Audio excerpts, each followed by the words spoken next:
You're listening to an Anderson Entertainment production. This episode. To the titles that could have been in Fab Facts.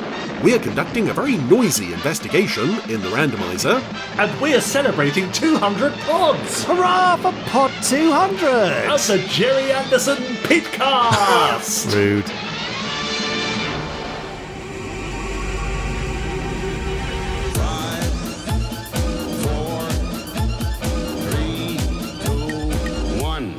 Let's get started.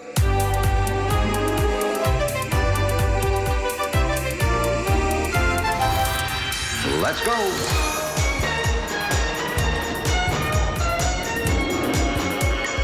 Spectrum is green. The Gerry Anderson Podcast with Jamie Anderson and Richard James.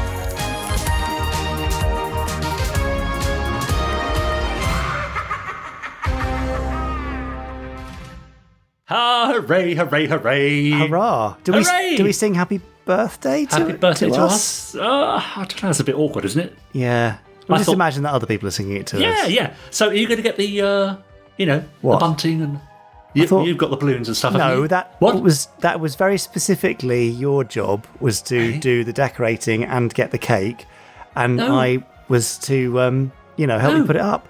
No, you're getting the decoration and the cake, and I was going to help you put it up. Well, hang on. If we both think that is the case, then I've got the answer. Yes?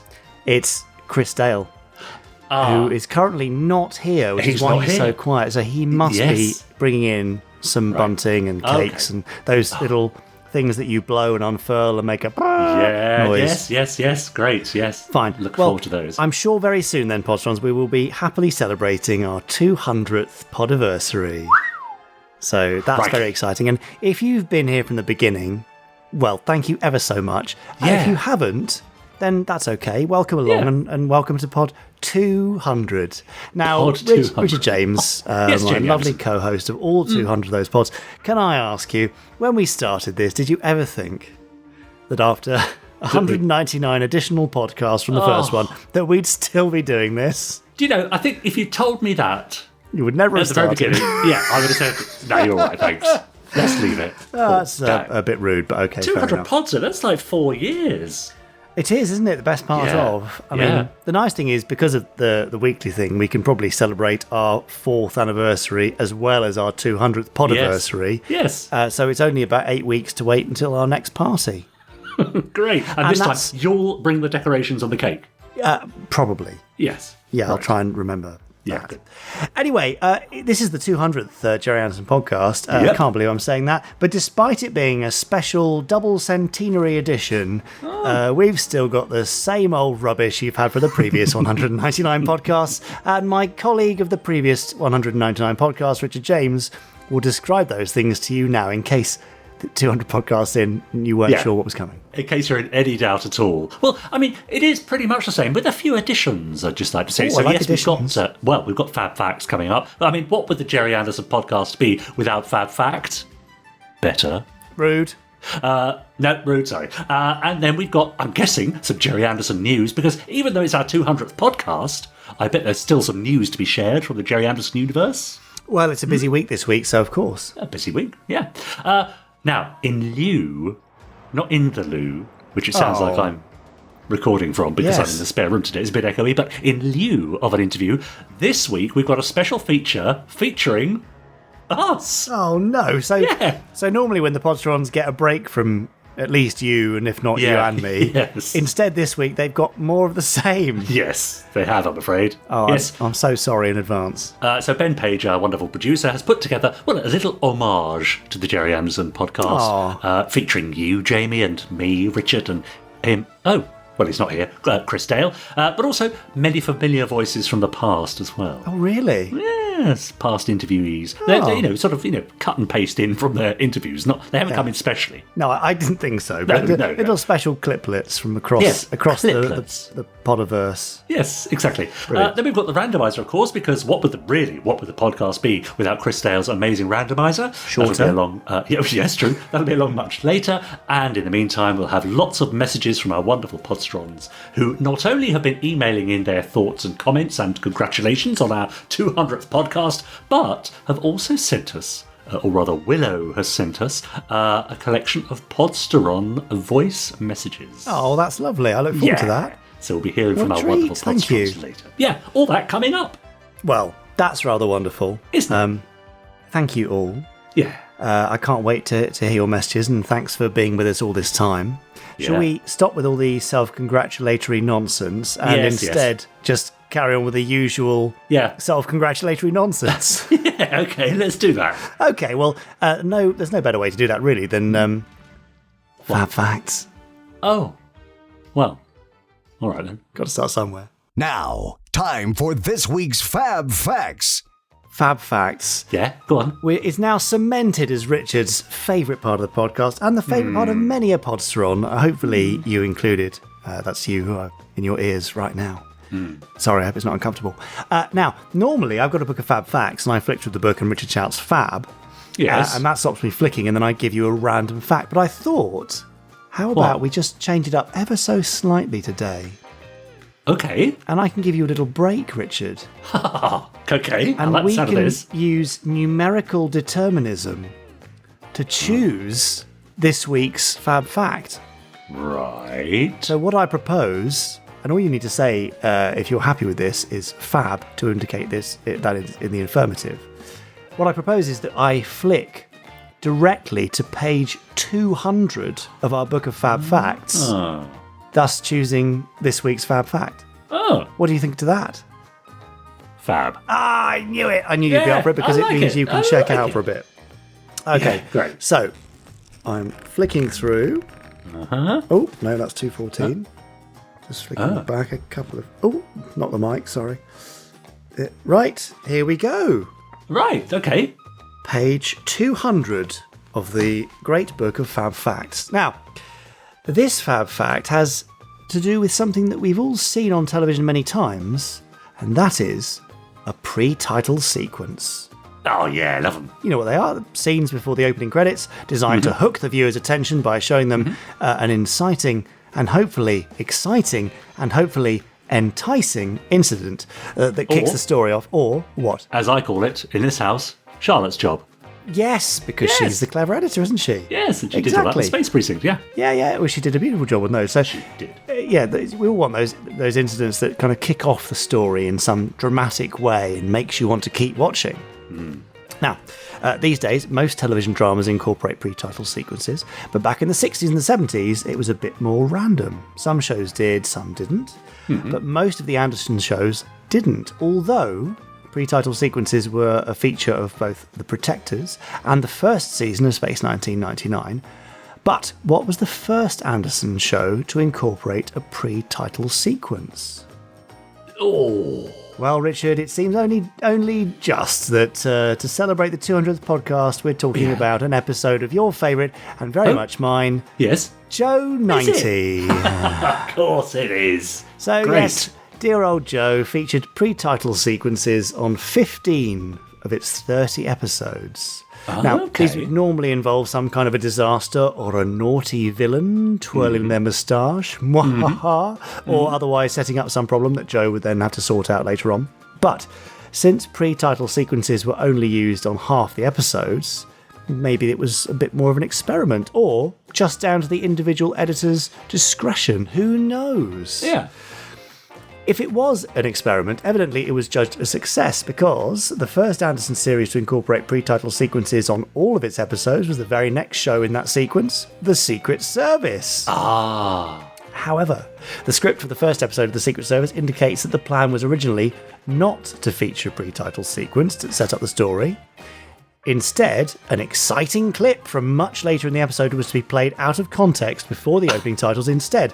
And in the case of the first episode, that was to be the chase scene from near the end of the episode where Father Unwin and Matthew are being pursued by the Dreisenberg agents. Okay. So, in a way, it would have been a spiritual successor to the This Episode montage of Thunderbirds. Yeah. You'd be presented with an exciting sequence, and if you wanted to see it again or how it fits in the story, you'd have to watch the episode. Now, as we all know, that idea never made it to screen.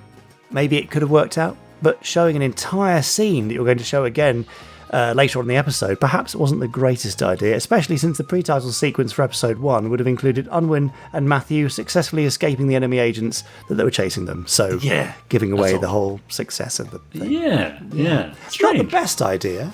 No. But, we do that on this very podcast, don't we? Yes, but can you remember when we started to do that? Of course I can't remember that. Because for a while we didn't, and then you had the Brainwave.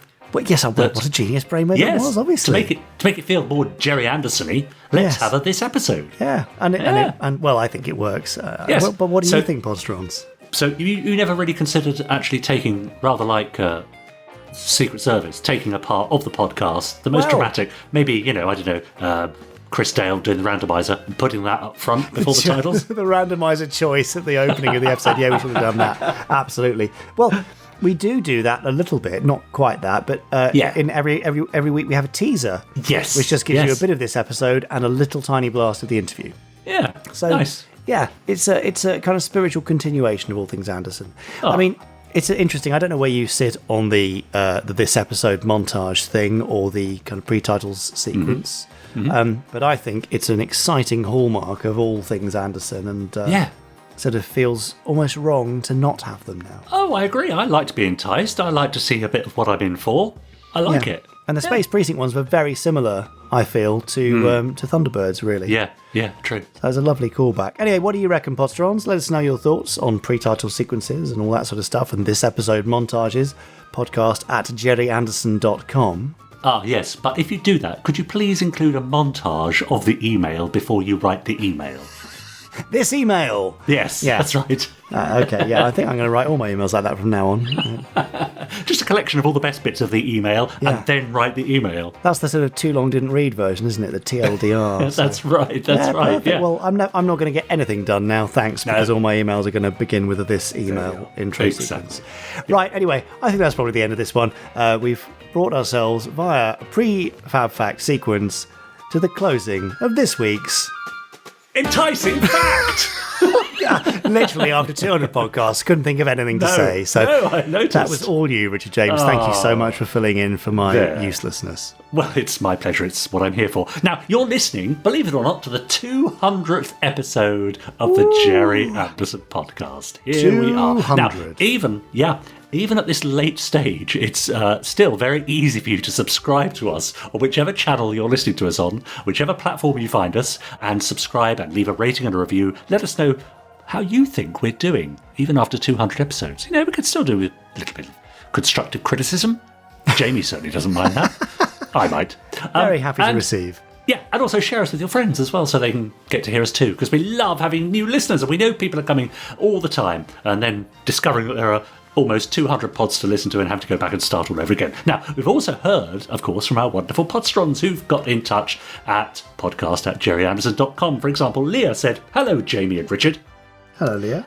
As a young child, about 3 or 4, my dad would watch the original Thunderbirds. I saw the reruns in 2007 or thereabouts, and then forgot all about it for 13 years. Then, watching TV randomly, I saw the 2015 Thunderbirds remake and really enjoyed it. I watched it non-stop, and then remembered that it was originally a puppet show. So, I rewatched that, and now I'm watching all the shows I missed out on. I've now watched Captain Scarlet, both original and new versions, Stingray and Space Precinct, and I'm slowly making my way through Terrorhawks. I'm really enjoying watching all of them. Thank you for keeping Gerry's legacy alive through the podcast and the YouTube channel, SIG FAB PWOR. Leah.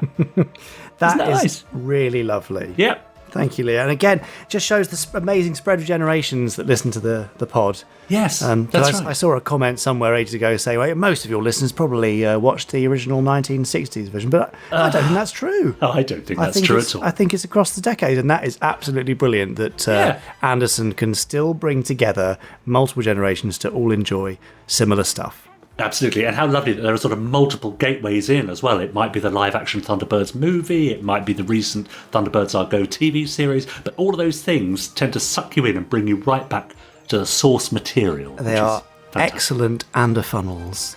There we go. Hi, Richard and Jamie, says Jeff Tilley.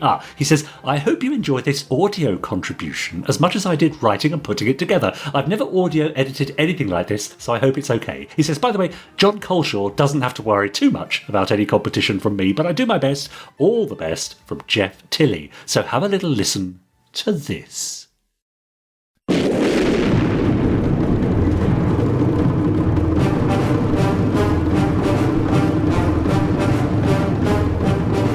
Agent X20 to Secret Agent Jamie Anderson. Do you read? I'm sending this message because the almighty Titan is not happy with your progress. That is, the ridicule of Surface Agent Joe 90. Please use the following in your next broadcast. What letter of the alphabet is silent in Joe's name? The answer? The letter K. Any more zingers, please contact Agent Adlam in our Joe 90 Sucks propaganda department. I want you to know, Jamie, we do have allies in the war against the Joe. It's Commander Shaw here. I'm on your side. Joe 90 is a tootie. Think about poor Lieutenant 90 that works here. He's still trying to change his name. Did you know his first name is Joe? He's never lived it down. Lieutenant did try to switch out the brainwaves in the big rat with that of Mitch the monkey, but he couldn't do it. He was too ape-pulled. Now here's a word from our navigator in Stingray, phone Sheridan. Howdy. And here's a word from Marina.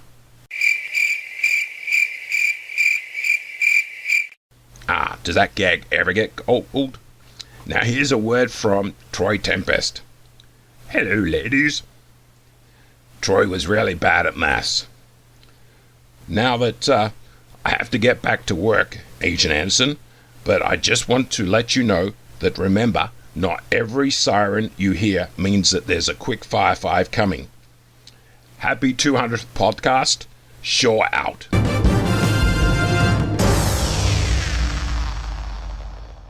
Well, thanks, Jeff. Obviously, any mention of that lovely little fella in the big rat will get you mentioned on this podcast. There we go. Yes, thanks for that, Jeff. Now, this is from Hugh Porter, who says, Hi, Richard and Jamie, and well, he says, congratulations for the 200th podcast episode. Well, thank you very much. Oh, thank you.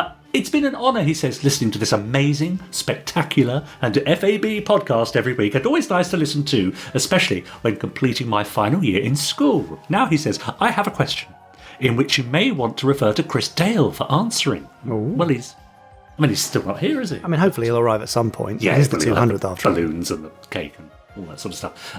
He says, when starting up Anderson Entertainment's social media and developing content, what was the first ever post on social media? Do you remember that? No. He also asked, how did you get the word out about new Gerry Anderson content before the first ever podcast episode, etc.? So it was all email and Facebook. Yeah. I think it was Facebook back in the day when Facebook actually managed to reach people rather than having to only pay to reach people. Yeah, yeah. And he says, when brainstorming in the beginning, how did you determine segments of the podcast? Kind regards from an Aussie filmmaking and a fan, Hugh Porter. Brainstorming gives us an awful lot of credit where I don't think any credit's due. No. I think we just chatted, didn't we? Making up as we went along, yeah. Yeah. No, actually, I reckon... Just you chat amongst yourselves for a minute.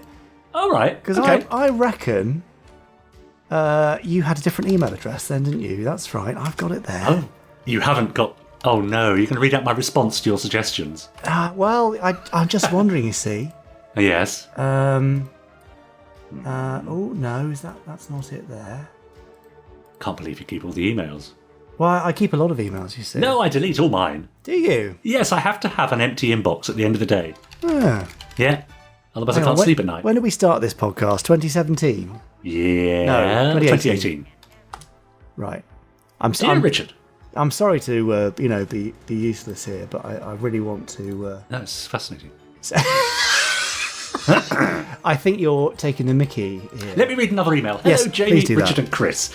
This is from Chris Bowden. I just wanted to drop a line to congratulate you on reaching Century 2. What an achievement. It remains one of my greatest honours to have been a guest on the pod, and although I've never dared to listen to my interview again, it was great to chat with Jamie, as it always is, and share a few fond memories of working on Lavender Castle and the time I spent with Gerry. I was really hoping to meet you all at the documentary screening and the concert this month, but sadly now I can't attend. Hopefully though, one day I'll get to thank you all in person for keeping me so entertained these past few years. And Jamie, I haven't forgotten that promise you made to let me discuss the merits of Joe 90 with you over a pint or 3 or however many it takes. Congratulations again to you all and the entire Ander team. Here's to Century 21. Oh, cheers. Isn't that Chris. Lovely? Yeah, very nice. Thank you Yes. for that, Chris. Any joy? No, I haven't found the original thing, but I have found the original email I sent to you with the podcast art for the first time in May of 2018. Wow. And you responded, lovely. Ah, yes, and isn't it? It's fine. Yeah. So you must have been on the road then. Were you already 2018? May 2018? Were you already doing your I was, performance? yes, I was. I would think I was doing Awful Auntie at that point or something, yes, because I did a few of the pods from my dressing room, I seem to remember. Yeah. And various digs I was staying in. Oh, it's lovely looking back, isn't it? Yeah, it really is, yeah. Now, back to the postbag. Big Al has been in touch. Alex Pass says, congratulations, podcast bicentenarians. Ooh. Yes, he says that does make you all sound incredibly old, but with great age comes great wisdom, or something like that. Pod 200, he says, blimey, that's the equivalent of Fury from the Deep, episode 3 in Doctor Who terms. That's certainly something to be proud of, I reckon. He says, decide amongst yourselves which one of you is the Doctor, which one is Jamie, and which one is Victoria. Well, we're all the Doctor, aren't we? We're just the first 3 iterations of it. I think I look better in a dress, really. Anyway, he says, unfortunately, I won't be able to make the concert, but I'm looking forward to immersing myself in the recording at a later date. In the meantime, I've got a stack of CDs, DVDs, and Blu-rays ready to go. FAB, PWOR, SIG 1010, SPA, and a most super cheerio bold day of Mr. Anderson Joy celebration to all of you at home. Oh, yes, that's lovely. bigger. Quite right, too. Isn't that nice? Yeah, lovely, isn't it? And the final one for now. Hi, Jamie and Richard, says Penquiller. You were talking in Pod 199 about real hand inserts into supermarination shows. Yes, we were. My favourite has to be Thunderbird's Day of Disaster at the start after the storm. Engineers are checking the Arlington Bridge for damage, and I love that the hand holding the scanner has a grimy thumb, just as any real-life engineer would in that situation. That's the kind of attention to detail that made those shows look so good. Looking forward to seeing you both in Birmingham, FAB, Penquiller. Ah, brilliant. Yeah. See you there, Lovely. Pen. It's going to be jolly Absolutely. fun, I suspect. Yeah, too right. So that's all for now. But, just because we're over the hump of our 200th podcast doesn't mean to say you can't stop, or rather that you should stop sending us emails. So do drop them into podcast@gerryanderson.com and I shall read them out in pod 201 or 2. Oh, yes. Yeah. Probably. Well, I suppose Yeah. one or two is going to be the live one, isn't it? But we're just not Yes. sure which yet. That's right. Can I just read an email from a Podsteron? I would love it if you would. This is from Wednesday the 4th of July, 2018. Okay. And it's from Edward Buckton. Okay. He said, hello, Jamie and Richard. I'd just like to open my email by expressing my gratitude for how cordially you addressed the 2004 film in your interview with Sophia Miles. It seems silly to be affected by criticism other people give about films which have nothing to do with me, but I am. So it was heartwarming to hear you two speak of my childhood film without the usual fandom heckling. Yes. Like the kids Sophia described. Small me also watched the film on loop at least once a day for about half a year, so that thunder fever was definitely contagious. Great. Anyway, so that was one of our earliest pods, way back in pod 2 and 3, I think. And that's a really lovely thought, isn't it? I mean, I hate it on Twitter when people, think they have a right to just pronounce on films and TV shows that they don't particularly like. I just think, well, if you don't like it, just don't say anything. Absolutely. If you love something, then yes, shout it from the rooftops. But if not, well, stroll on. Yeah. Well, Yeah. I mean, what's your thing? Don't yuck on other people's yum. There you go. Unless it's Joe 90. Anyway, no, I don't yuck on other people's yum. I just No, certainly. yuck on my own yuck. Right, that sounds a bit Okay. weird. So does, it's time yes. we swiftly move on to this week's Gerry Anderson News.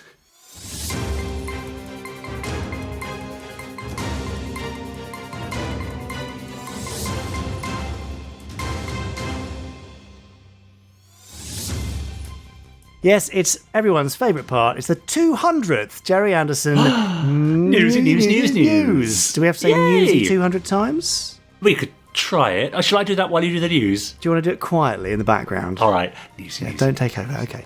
Right. So for our 200th, it seems very fitting that this is Gerry Anderson Day week. Can't wait. So there's all sorts of. Actually, just stop it, Richard. It's annoying now. Happy 200th anyway, but stop.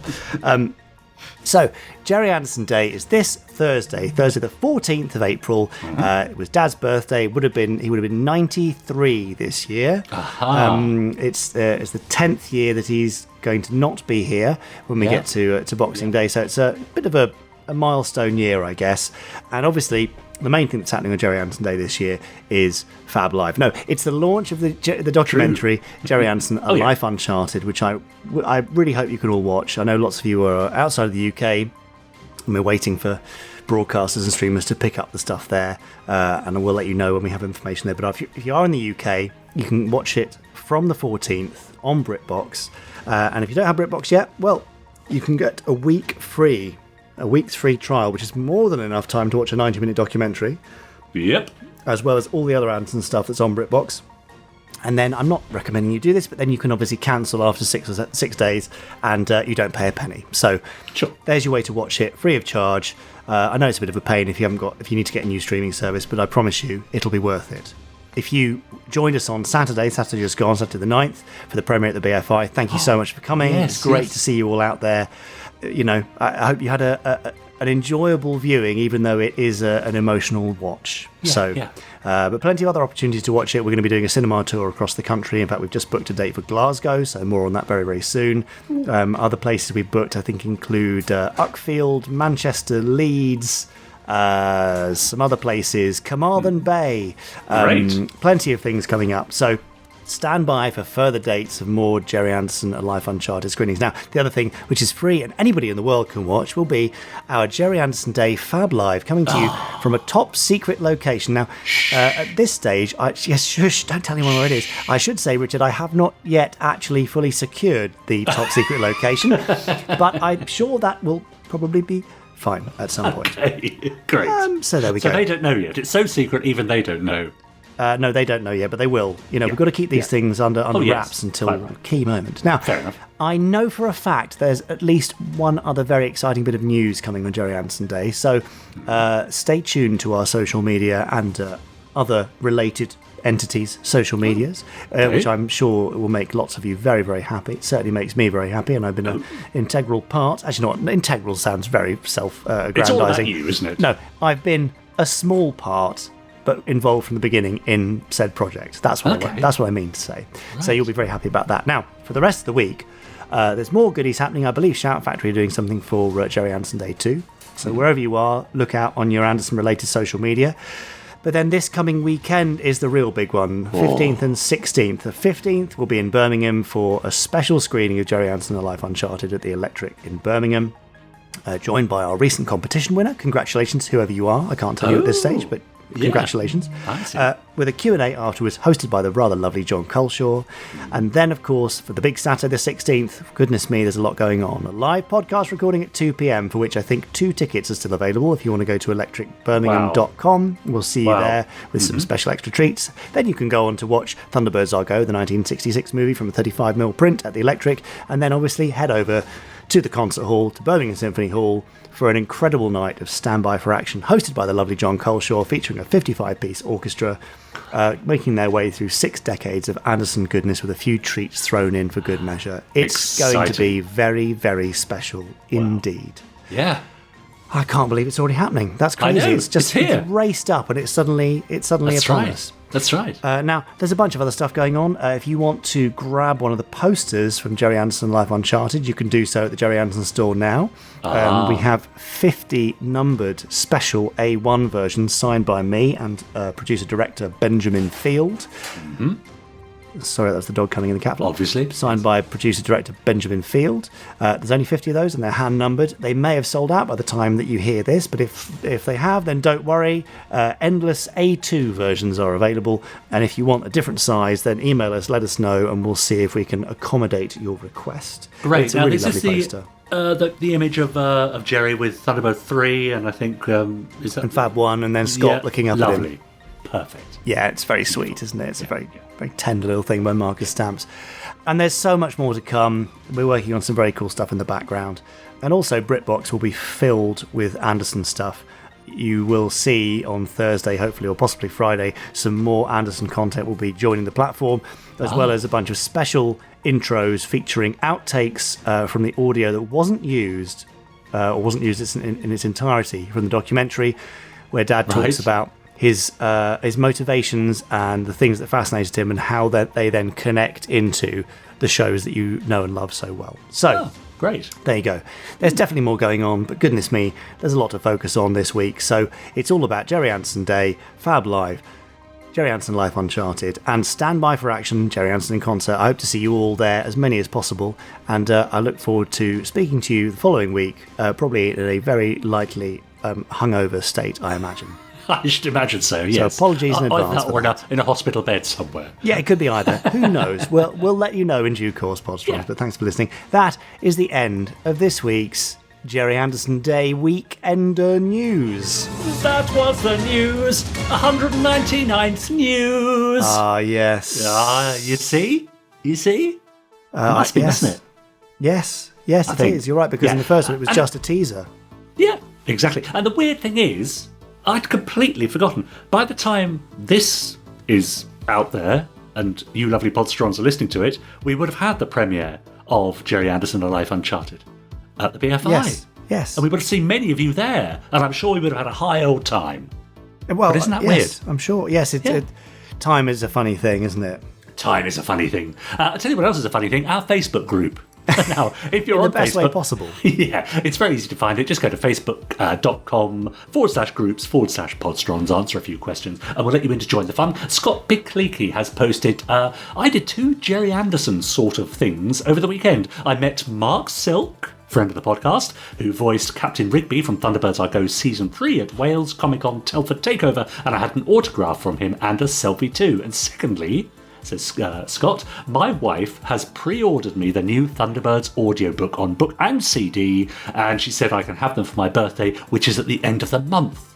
Nice. Well, that's nice, isn't it? He says, but the best bit is, I had a lovely chat with Mark from Big Chief Studios and showed him my sneak peeks of my upcoming but delayed projects of Thunderbirds and Captain Scarlet with the figures, and I'm really happy about it. Well, very nice, Scott. Look forward to seeing those. Congrats, Scott.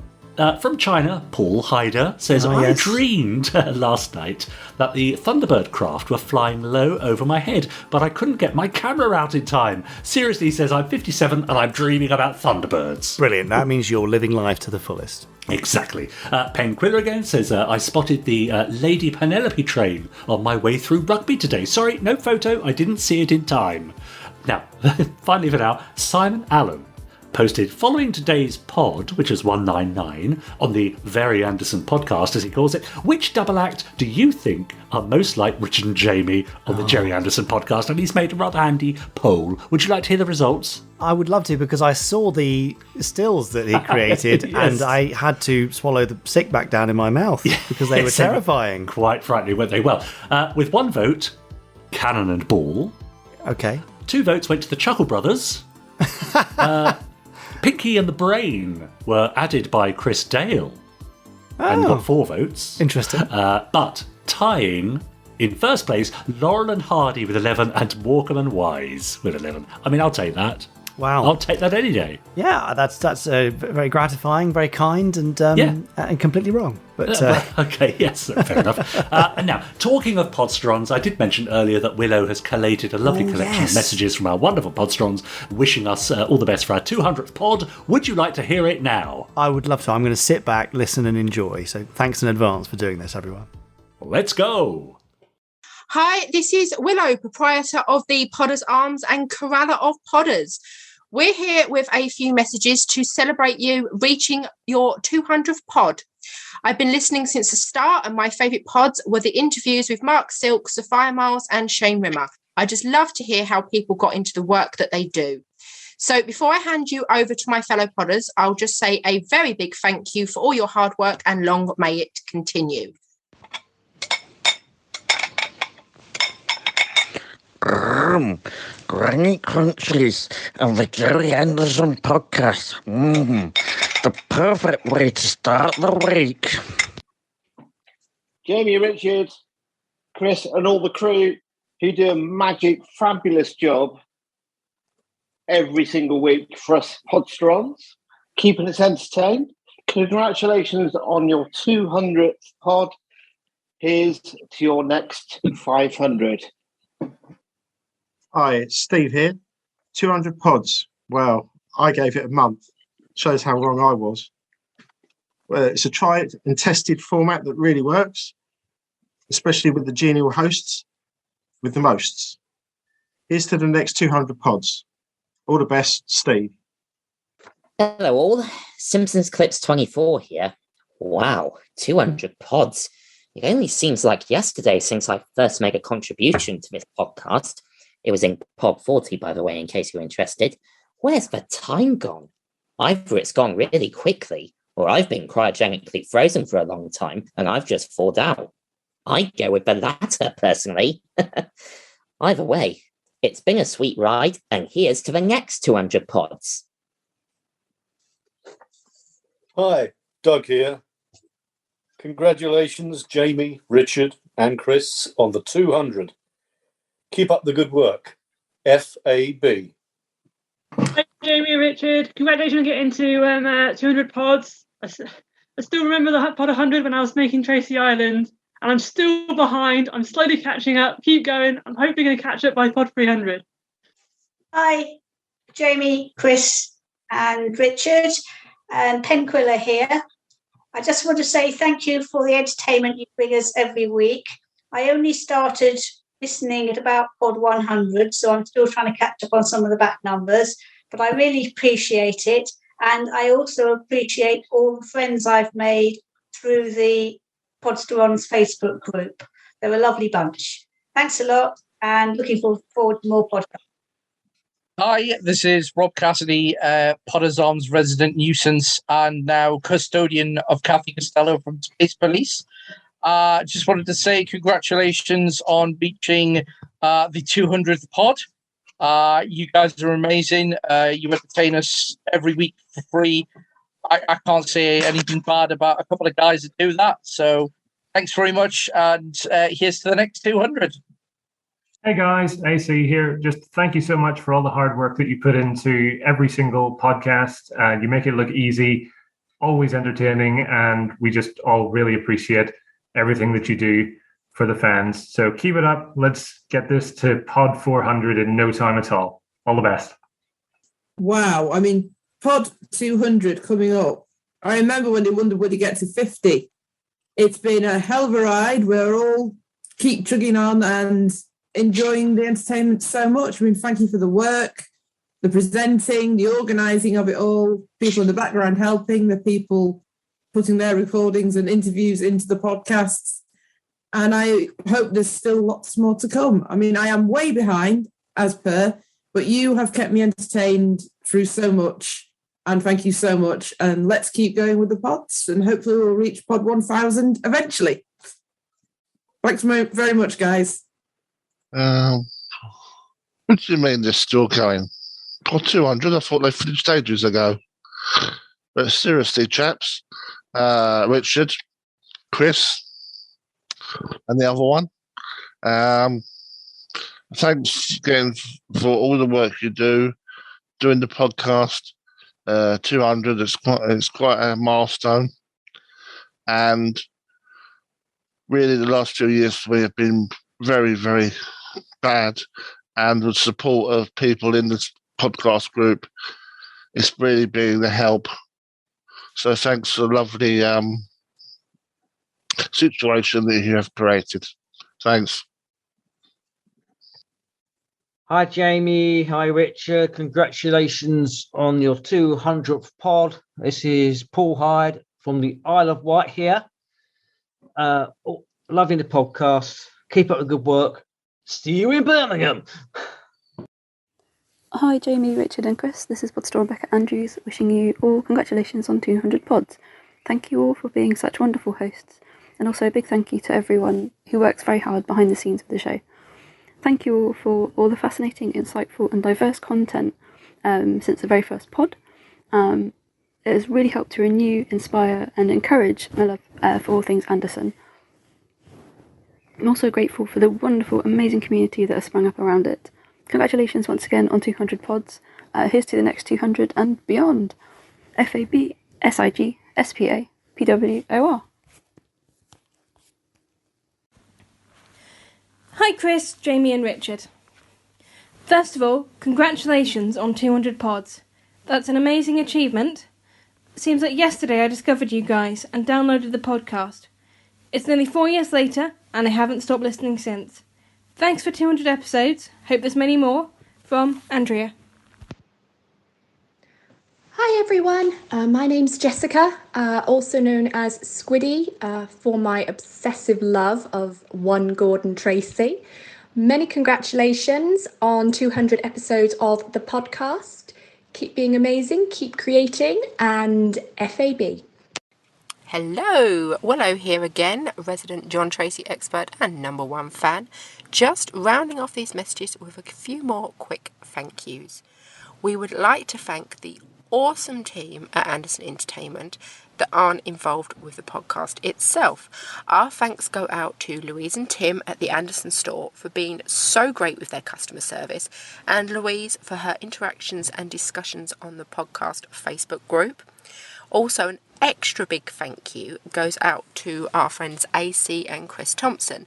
Not only do they give us awesome stories every week and amazing artworks, but they take time out to hang out with us at the Zoom, to chat, to join in, and just be generally all round great guys. And lastly, to all our fellow podders who make the community such a nice, friendly and welcoming place to be involved with. What started out for us as a little thing to enjoy over lockdown with a Zoom has turned into a regular Saturday night that we all absolutely love. Plus, it allows me to remind everyone on a weekly basis of just how great John is and how much I adore him. So, here's to many more years of shenanigans and great content with the podcast. Thanks, guys.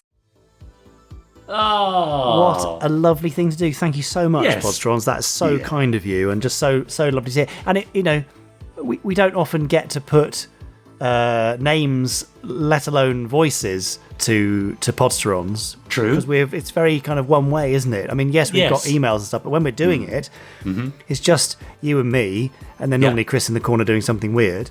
Yeah. And now it's just you and me because Chris has disappeared for some reason. But we'll be back soon, I'm sure. to hear the humans behind the headphones is rather lovely. So thank you, everyone. And throughout April, of course, you might even be seeing a few of them as well, so you can put some faces to the names and voices. Podcast live coming up. That'd be amazing. Now, the podcast wouldn't be the same, would it, without Tom Hodden's little contributions every week? So, are you ready? Make it sound like he's made a mess. But yes, I agree. Here's Quickfire 5.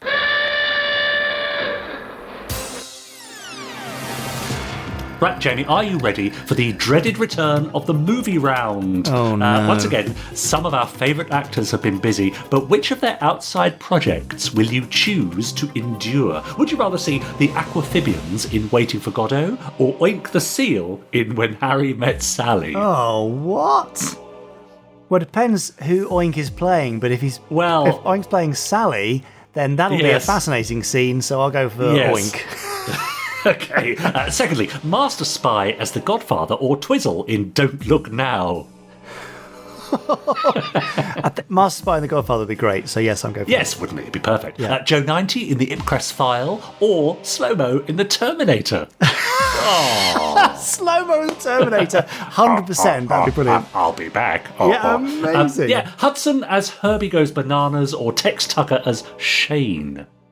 Ooh. Yeah, that was a John Wayne film, I think, wasn't it? So I'm going to go for Herbie Goes Bananas, I think. Oh, okay, right. And finally, Zeroids as Goodfellas or Mitch as the Predator. For pure comedy value, Mitch is the Predator. There we go, and that's this week's Quickfire 5, courtesy of Tom Modern. Wow. There. I mean, this is getting seriously niche, Oh, isn't it? Yeah. He's even provided some live Quickfire 5 for us to do at the live podcast in Birmingham, so I might even ask the audience to choose. That is a marvellous idea. You should definitely do that. Let's make it Don't as ask me, interactive as possible.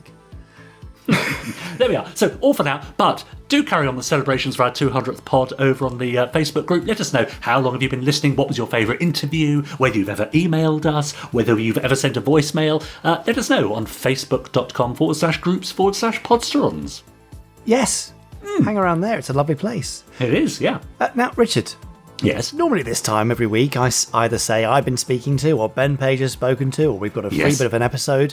Yeah. But as you've already mentioned, for this one we're trying something a bit new and different and weird. Just for now, yes. So not only are we the hosts of the Gerry Anderson podcast, but for the 200th episode we are also the guests. Weird.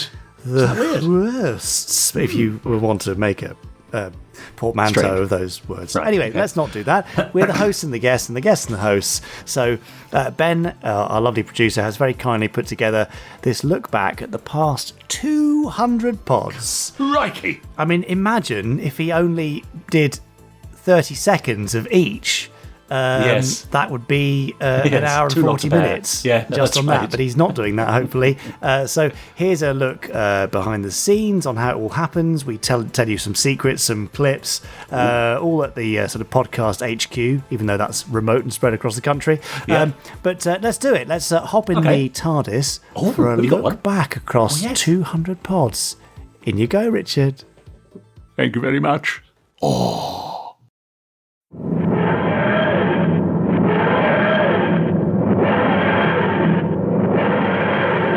So we've Richard done it. James. We just did it there. We're starting it now. All right, let's go. It's going. It's happening. All right. Are you ready? Yes. Okay.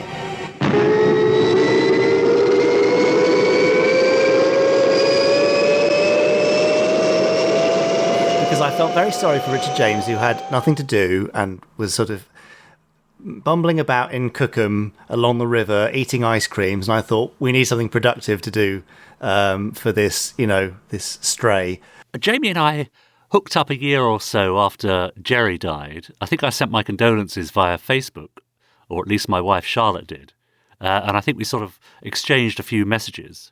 And then we met up in 2014, at Brit Sci-Fi for the first time since 1995. And got on like a house on fire and kept in touch. And Jamie was telling me all his plans for the future now that his dad had died and what he felt he could do for Anderson Entertainment. No, I just, as with all the things we do, I just wanted to find a new way to reach people, because not everybody likes to read books and articles, and not everybody likes to watch videos on YouTube, and not everybody likes to go to events. So this is for the people who like to use their ears only. And also, you can do other stuff while listening to a podcast. I bet right now somewhere there's a podsteron, mopping a floor, peeling a potato, or repairing an old toilet seat, for example. Yes, it was a very tough period of casting. We saw many potential co-hosts. One of them, it was basically because we've been doing Fab Live, the live video thing on YouTube for a couple of years by that point, I guess, and we got on very well. And I'm sure somebody at some point had said, you two are like the Laurel and Hardy of the Anderson world. And so there you go. Now we're stuck with him and me. Gosh, how did Fab Live start? I seem to remember going out for dinner somewhere between Cookham, where I lived at the time, and Jamie's house near Swindon, where he lived at the time. We'd found a restaurant sort of halfway between the two.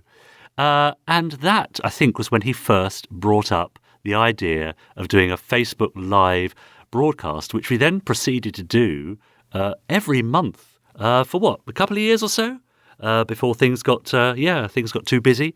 And then following that, we attended the sort of commemorative lunch with David Graham at the King's Arms in Cookham.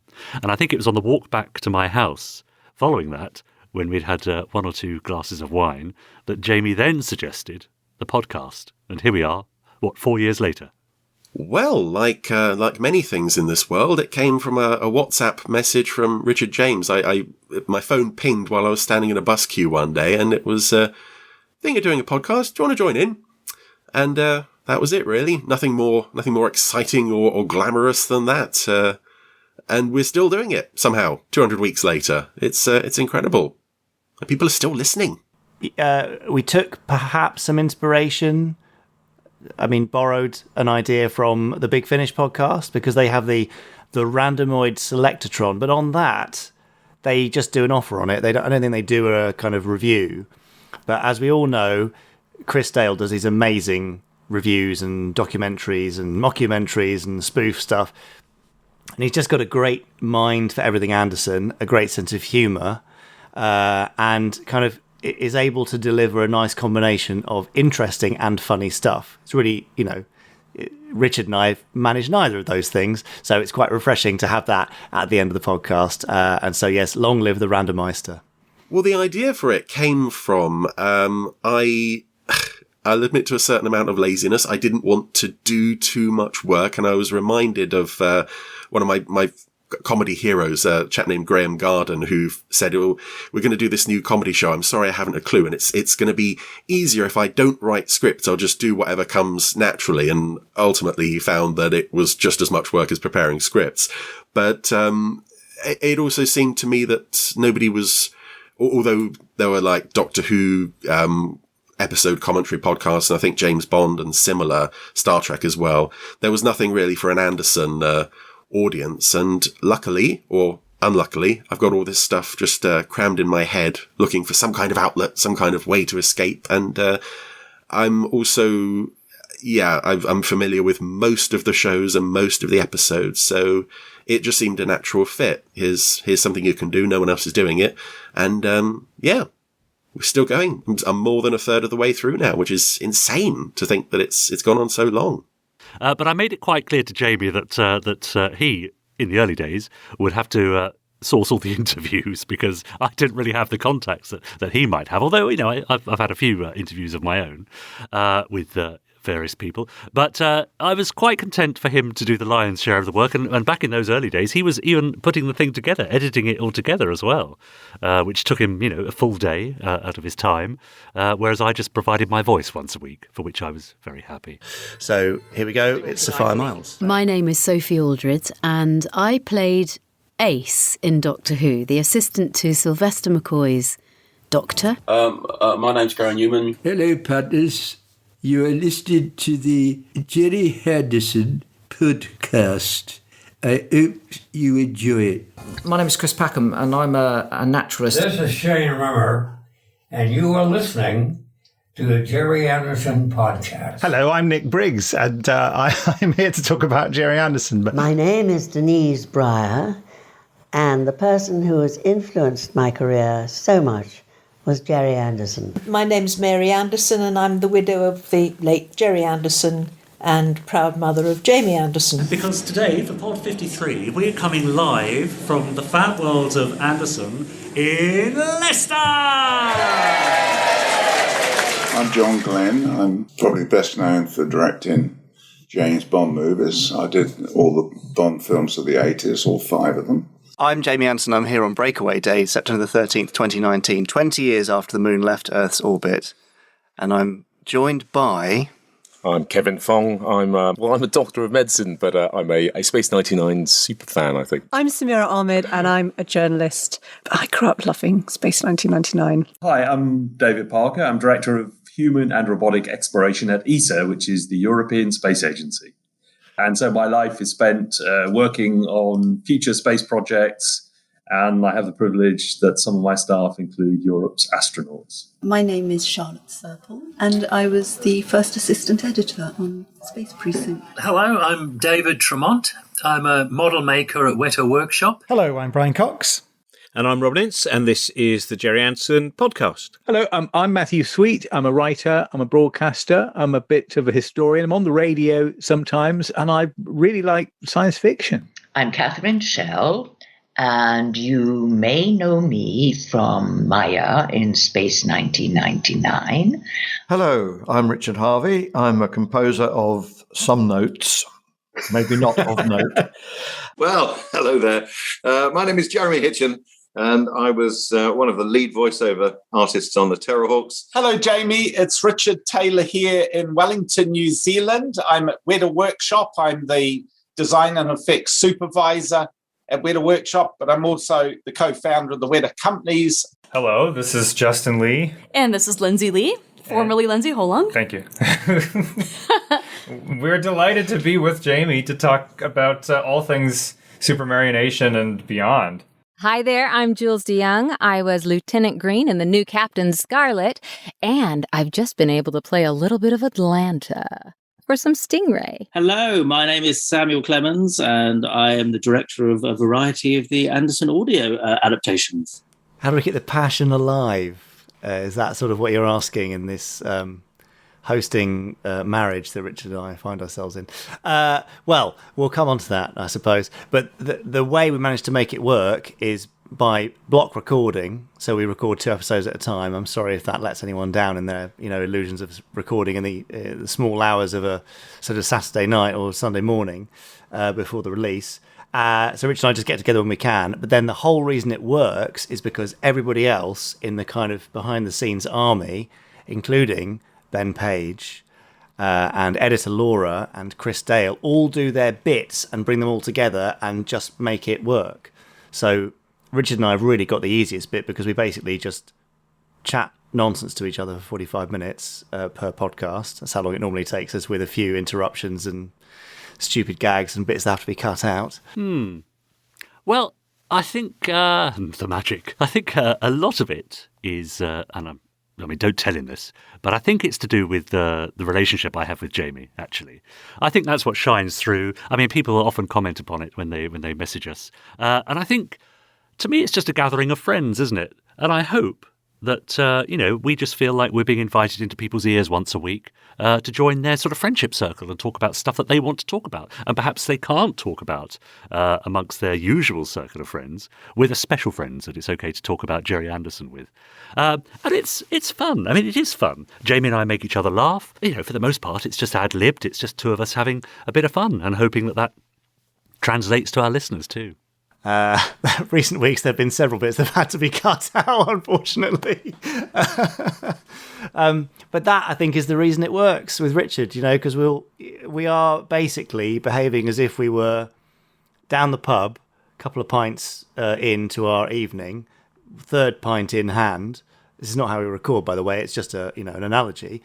And it's like we've got a small audience of people who want to hear what we've got to say and love Anderson stuff, and we're just having a chat with them, and hopefully it feels like that and we'll continue to do so. Now, time for this week's Fab Facts. It's funny, isn't it? It just started as an in-joke. I mean, I love Fab Facts. What's not to like? An interesting fact read from a book that sort of illuminates often a forgotten or unknown part of Gerry's career and gives us something to talk about. Yeah. So I love Fab Facts, but it's just become a bit of a running gag that I find it an arduous task. In fact, I love it because, again, Jamie does most of the work. I sit and listen. Yes. Okay. We're here. It's the Gerry Anderson podcast. Most people call us Jamie Anderson and Richard James, but you can separate the names if you want. And sat over there. With some very old-fashioned outfit on, and he's practicing a routine which I think is a jive by the look of it. I think he's doing the jive. Oh, yeah. Is that... what? He's got a... That's now Chris Dale, yes, Randomiser General, seems to be... He's cooking something up, isn't he? He's got a big bowl there with some sort of batter. Yes. Isn't he? He's whisking that up. I see the oven's on. Well, I'll let you in on a little secret here. I don't know who that guy is. You really think I'd drive all that way just to spend time with Jamie and Richard? I haven't even got a car. So I think this is some kind of Mr. On replicant who is just wasting their time every week. I also wonder if maybe it's some kind of alternate universe version of me where I've been swapped with Marina. This is from a universe where I don't speak and she does. But no, I don't know who that guy is. I'm always interested to hear what he does.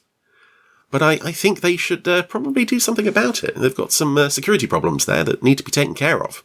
So we've got some emails, of course, from our lovely Podsterons who've been sending in their emails to podcast@gerryanderson.com. We'll be heading over to the Facebook group to see what they've been getting up to there. I'll be looking at Twitter and YouTube to see where they've been posting. And also, what I really like is to go for the personal stories. I think they really resonate with our listeners. So not just, when's the next audiobook coming out or what happened to my T-shirt that I ordered 3 months ago, but there's personal stories about, people growing up and how they were introduced to the world of Gerry Anderson. Normally there's a great family story there. There's a family member who sat down with them at a young age to watch something and it made an impression upon them. That's what I really like. But of course, there's also a place for the questions like, where's my T-shirt that I ordered 3 months ago? So I'm very happy, really, to read out pretty much anything that people send in to us. So I have to do just a quick scan to make sure there's nothing contentious in there, because obviously we don't want to distress or upset anybody.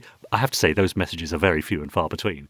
And for the most part, they offer a really lovely glimpse into our lovely Podsterons' lives. Hello, and welcome to the very first edition of the Randomiser. This is Chris Dale speaking to you live from the control room at Shadow Headquarters. Can't tell you where exactly that is, but if you're familiar with a certain long-running BBC hospital drama, I'm sure you can figure it out.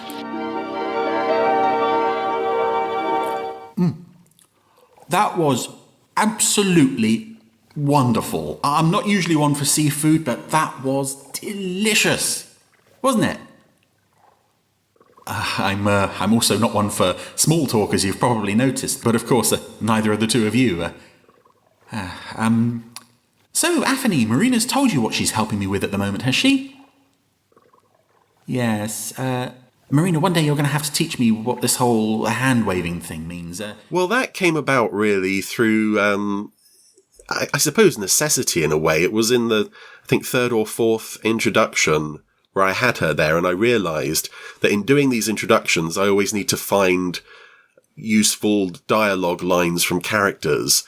But in having Marina there, she can just do whatever I say she's doing. So if she's got a samurai sword, or if she's making a cake, or if she's doing anything that I need to serve the plot, that's very helpful to me. And she has been very helpful over the course of the last 200 weeks. Still hasn't been paid anything, of course, but maybe one day, maybe for the 200th, we'll do something for her. Yes. I mean, I'd tell you who plays my version of Marina, but it might disappoint a few people, so I won't do that. It's not as glamorous.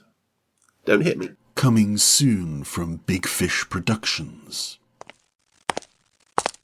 Good morning. I believe you've been expecting me. No. Oh. He works alone. Well, because nobody hires me. In danger.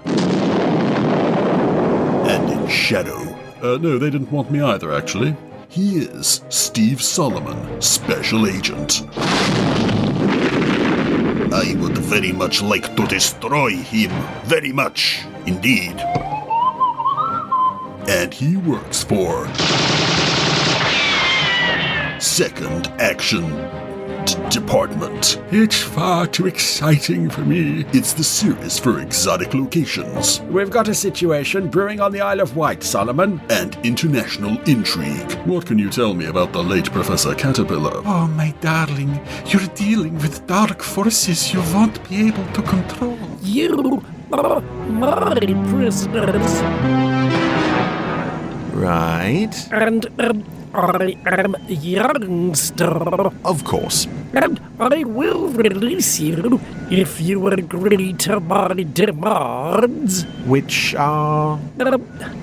I want to push the button, please. You what? Don't you remember? You came to Mars a while ago, looking for someone to push the button on the randomizer. Yes, I do remember that. I really wanted to do it. Mother's forbidden me to press any more big red buttons, you see, after, well, what happened last time. Only that horrid little It Star beat me to it. But, Youngstar, that was Pod 97. That was months ago. I know. I've been following you ever since. And we have actually been back to Mars since then. Well, I did get a bit lost a few times. I see. Then I ran out of fuel. Oh, God. And food. So basically you've... been drifting in space for about 3 months, actually. Well, there, young star, it's all right. We'll look after you. And yes, of course, you're more than welcome to make today's randomizer selection. Oh, goody. It's just whatever my own personal reaction to the series or episode is, because at the end of the day, this is all just my own personal opinion, and if someone else has got a different opinion of something, that's great. So, I mean, there's nothing in there that I hate. Not even little old Torchy. Certainly not in terms of series. There's no series or film that I hate. Maybe there's 1 or 2 episodes, naming no names, the poodle one, but otherwise it's 99% high quality stuff, and it's just that little 1% that I can really dig into, really tear apart. I want to celebrate this stuff, but I also want to have fun with it at the same time, and it's not the easiest balance to have fun, to celebrate it, to point out the bits that maybe don't work, but also throw in facts and things along the way. So yeah, definite Mystery Science Theatre influence, but that's not the whole show. Just a very strong inspiration and influence. Well, I'm still holding out hopes that the officer are in underpants. Really? Yeah. Well, do you not think that's a thing? I mean, unless Charlotte's doing homemade pants for you, then I doubt it, but let's see. Wow. What's the future? I mean, there's talk. I mean, there's only so much we can say, really, but as things progress for Anderson Entertainment and things start happening over the next year or two, with a bit of luck, and if the stars align, it would be great, wouldn't it, to be there while things are happening, sort of reporting from the front line, as it were. I mean, there's so much I can't say at the moment, but it would be great to be actually be there when things are happening, talk to the people that are making it happening, on a studio floor, shall we say, or in an audio booth, shall we say. So that would be great. We love the idea of sort of being an Access All Areas podcast, where nothing is off limits, and if you're a fan of the shows, then come with us and we'll show you how it's all put together. No, I think 200 should mark the end of Fab Facts, the end of banter, and the end of anything mildly amusing. We should just keep it very, straight and Colonel White style, essentially, from now on, is what I'm thinking. Delivered with efficiency and nothing else.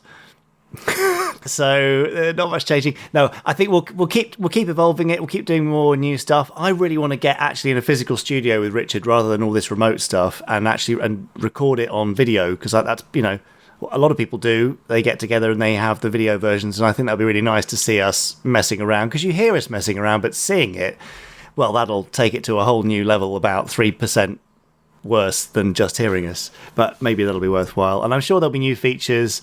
Hopefully no plot of peril is my only request for the next 100 episodes. Well, I don't know how old I will be at that point. I reckon it's got another 7.5, 8 years to go, maybe. So I suspect a quiet retirement might just fade away into the sunset.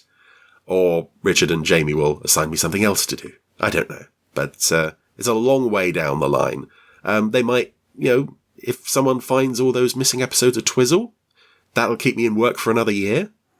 And after that, we'll just have to see. Thank you very much. And thank you to everybody who keeps on listening. It's great fun.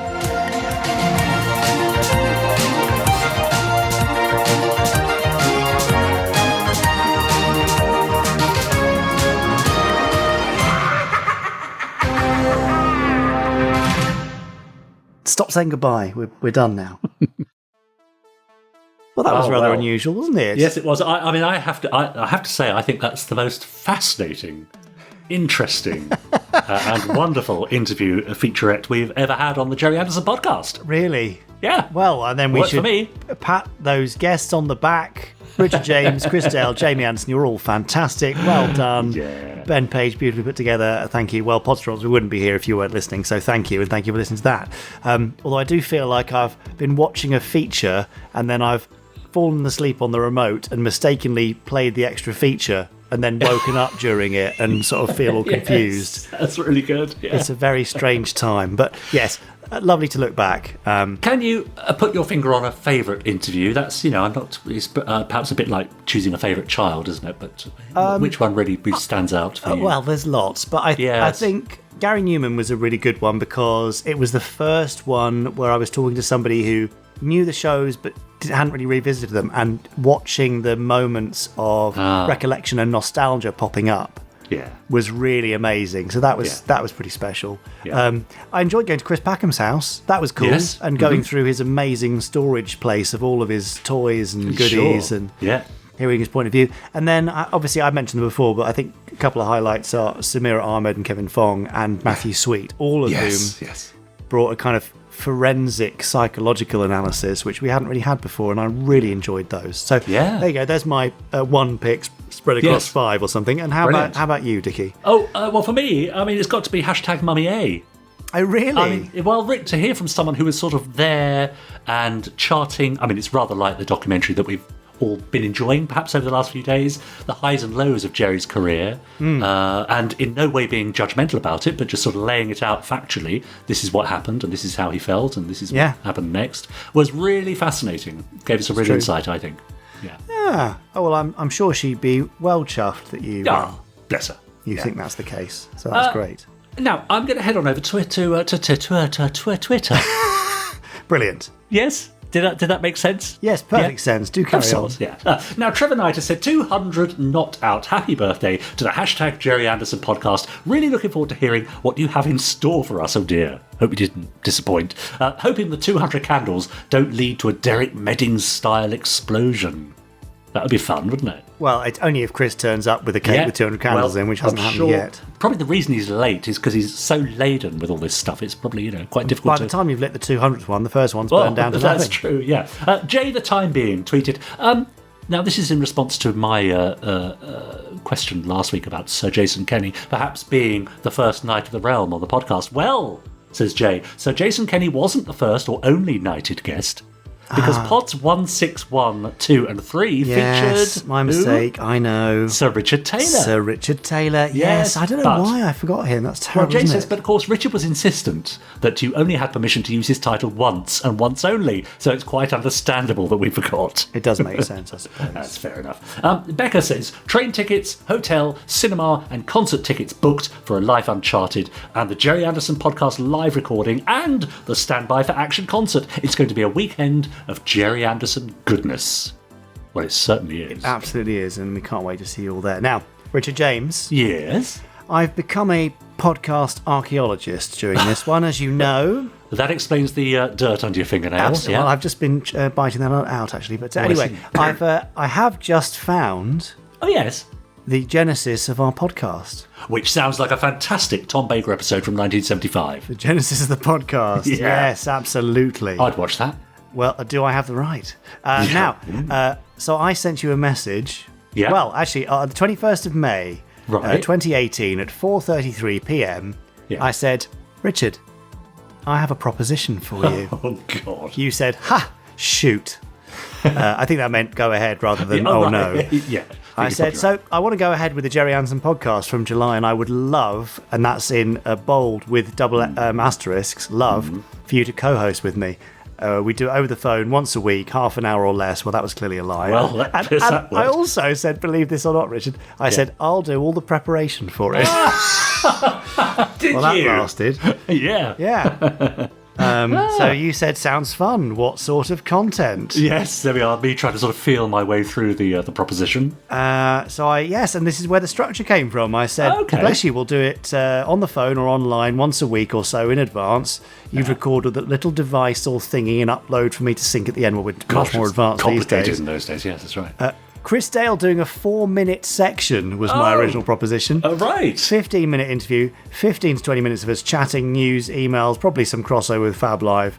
And I said, you're just such an ace co-host. I couldn't do it without you. Oh, you see, you know how to flatter a man. Well, you said flattery will get you everywhere. So there we go. And that's how it begun. Crikey. Isn't that amazing? Chris Dale's 4 minutes. I'm looking forward to those. I know. What can you honestly expect him to do in 4 minutes? Introduce himself, and that's about it. I don't know what. Maybe 4 was a typo. Maybe it's supposed to be 40. But there we go. There you go, folks. That's right back to the very beginning with the genesis of this podcast, which is still here all these many, many, many years later. It really is, yes. Oh, God, who'd have thought? Wow. Oh, isn't that sweet? Yeah. Oh, nice. Did you see the door just opened? Oh, yes. Oh, good. Surely he's going to shuffle in with a load of stuff. Chris! Have you got the... Hang on, it's just him. Where's the decorations and the cake and the He's just candles? shrugging, Richard. Oh, Chris, I thought you were... I thought he was bringing all the goodies. Well, that worked out well, didn't it? What a celebration. None of us actually managed to bring any cake or anything. Oh, dear. Maybe we'll manage something for the podcast live? Yeah, or the 300th. 300th, that's the day to do it. We'll remember. So between us, we'll work out who's in charge. I'll write it down on the back of my hand. That's disappointing, isn't it? Thanks. Very Thanks anyway, Chris. Anyway, since Chris is here, should we let him do a randomiser? Oh, sure. Yeah, let's do that. Yeah, and Chris, for forgetting all the stuff, I really hope that you have a really lovely randomiser. You know, you deserve it. So, good luck.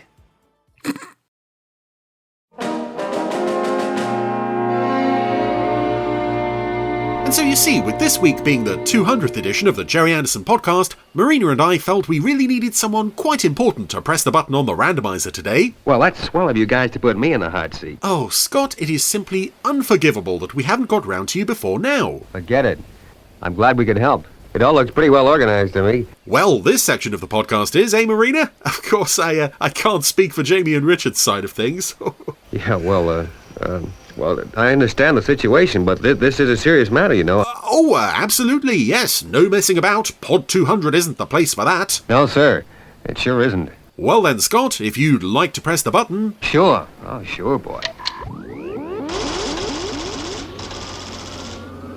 And let's see if we get a diamond or maybe a dud. Yeah, well, that's a pretty terrifying thought.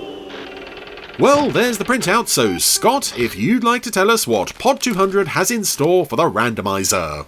Oh, for Pete's sake. Oh, that good, eh? The investigator. Ah. It looks as though we're beaten this time. Well, yes, it's certainly going to be an interesting one to talk about, and never mind, Scott. We tried, eh? The things I do for international rescue. This is the voice of the future, from a galaxy 1,000,000 light years away. We have observed your troubled planet and would like to help you. I have selected an Earth boy and girl to assist me. Through John and Julie, I hope to make your world a better place. Yeah, don't count on it. Hello everyone. Welcome to the randomiser for this 200th edition of the Gerry Anderson podcast, and I suppose some introductions are in order because some of you are probably thinking, what on earth is this? This is a one-off 25-minute pilot film that was shot between Series 1 and 2 of The Protectors in, I think, 1972. Shot in Malta, using several of the Malta locations that they'd used in The Protectors. This was an attempt to get a new Super Marionation series off the ground. As we will see, it didn't quite work out. And straight away, there are several problems. John, that sound. Same as before. Firstly, we are dropped into a situation that we know nothing about. The investigator. And I suppose I can accept it because this was meant as a proof of concept. It wasn't really meant to be shown. More easily. You are about to be involved in an adventure with a certain Stavros Karanti. Yeah, I can give the fact that we don't know what's going on a pass. I can't give a pass to the fact that the puppets are absolutely hideous. A man who has made money easily and at the expense of others. Yes, this is another hybrid of live action and Super Marionation puppetry. The puppets are produced in the same lifelike proportions as seen in Captain Scarlet. Then you know it is one of the island's proudest art possessions. Unfortunately, they're both absolutely hideous. He is planning to steal it. It comes down to one thing, it's the eyes. But how can we stop him? And why us? I don't know what has gone wrong with the eyes. Future. But what can we do against someone like Karanti? We're so helpless like this. They're just solid blobs of colour that catch the light and make the whole character look so sinister. Yes, we have a boy and a girl, John and Julie. Are not beyond hope. But what about your world? Don't you have the same problem? Who have encountered this alien in a cave, this glowing green light, voiced by Peter Dineley, voice of Jeff Tracy. You also heard there John and Julie, our two leads, voiced by Shane Rimmer and Sylvia Anderson, who also are responsible for the story for this thing. One of them came up with the idea and the other wrote the script. I can't remember which way round that is. It's been an hour and still nothing. I don't think either of them have much to be proud of here. I don't know. But he miniaturized us, so I guess anything's possible. But then nobody has anything much to be proud of here. This is a total disaster from start to finish. How appropriate for the 200th edition of the Gerry Anderson podcast. We could have had something brilliant. Instead we get, well, a bright red car. Julie, it's beautiful. It'll make a great toy for the Investigator toy line. Yeah, that at least got released, but There are so many gadgets. Yeah, that's the visual scanner. Uh-huh. And this is the sonic detector. Oh, no, that's a knife. Detector? A sort of long-range listening device. But John, how do you know all this? It's like I always have. I'm just John. Powers the investigator talked about. That's what he meant. Come on, Julie. We've wasted enough time. Oh, I beg to differ. We've only just started here. Time wasting is something that this special will be quite good at. From there. John! By the way, Julie doesn't seem to get any special powers. They mentioned special powers the investigator has given them. Can you still hear me? If you haven't figured it out, it's a very noisy car. They are talking to each other during this scene. I can't figure out what on earth they're saying. Okay, here we go. Okay, stop fooling around. Yes, this is just, oh dear, it's wonderful. Yes, this is a radio-controlled prop car with puppets sat in it, which, if you haven't heard the story, was prone to receiving signals from passing aircraft, causing it to go tearing off out of control and attempt to mow down unsuspecting passers-by. The yacht Borgia and Senior Karate himself. Do you start to see that this is just... I've heard some people say they would like a docudrama of like the Supermarionation era or of Gerry and Sylvia's relationship, and that would be fine. But I personally, if you're going down the docudrama route, The reception committee will meet here. there is a superb half-hour comedy docudrama in the creation of the investigator. Everything either went wrong or was already wrong, and nothing about this works in any way. Trade to one of the rarest art treasures in the world. Anyway, John and Julie have been dispatched to spy on a yacht Grant is leaving the yacht. owned by a chap named Caranti, who is a dumpy guy. Better head him off to Medina. Trying to steal some kind of art thingy, I think from a church. He's played by an actor, Charles Thake, the legend that is Charles Thake. We've heard from him in The Protectors before. He had 2 lines as a policeman, and that was like, oh yes, you're going to be the villain in our little Malta thing. And just watching this radio control car tearing up the road again, this is one of the things that makes the idea of a comedy docudrama work for me, because I'm so much more interested in the story of how this was filmed than the final product. I would just love to see some dramatization of this radio-controlled monstrosity tearing through a marketplace and ploughing into innocent people. And again, here's something brilliant. They're hiding their car in a stable. This horse has watched it go, and both the horse and some goats that they passed earlier, they look really nervous when they see this thing coming towards them. They look genuinely tense. And I don't blame them, considering that evidently it was... it had its heart set on just destroying any living being that it came into range of. So, we're now on location. We're in Medina, just outside this church. About a mile away from the camera, Mr. Caranti and some other people are greeting each other and going into the church. Meanwhile, the 2 puppets are positioned near a cannon. Okay. Now, as you will see, this beautiful 17th century... And I like the Secret Service, which this is obviously reprising the idea of the live-action Supermarionation hybrid. I like the Secret Service, I really do. This way. And I think they were wise in that, on the whole, to not try location filming with the puppets. Here... And now for the island's most treasured art possession. As you know, Signor Caranti has donated a valuable icon. This is just Exhibit A in why that was a smart move. His masterpiece. Oh my goodness. And Charles Stake, lovely close-up of Charles Stake there, nodding. I cannot stress enough how much this guy does not light up the screen in any way. The value of such a... And I think it's a nice idea to get someone who I presume was local, was a resident of Malta, I guess, to play the villain.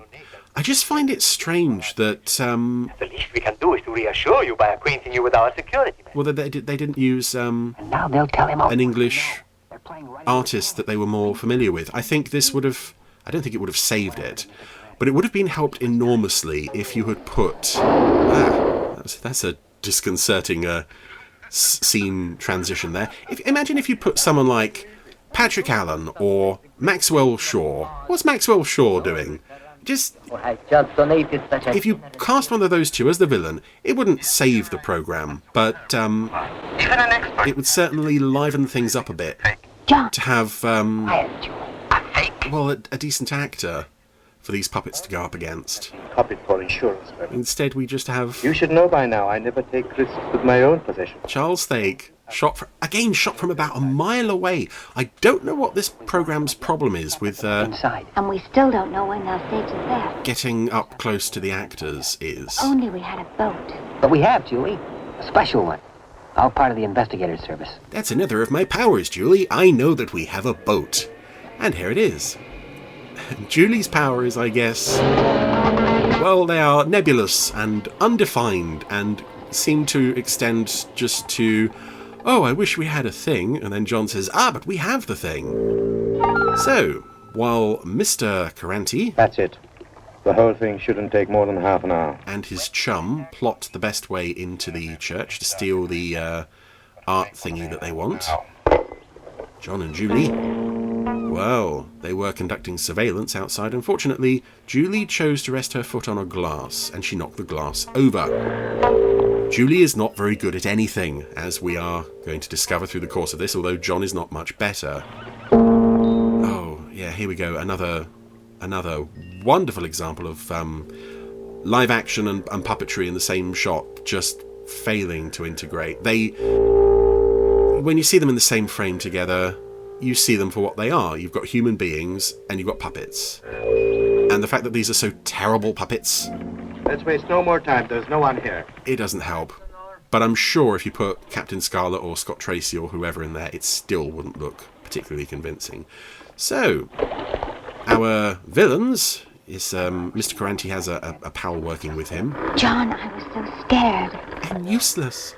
They've now left the yacht, and this is, I believe, the same yacht that appeared in several of the Maltese episodes of The Protectors, owned by the Contessa. We better give them a head start, John. Again, if it is the same yacht, it looked so much nicer in The Protectors than it does here.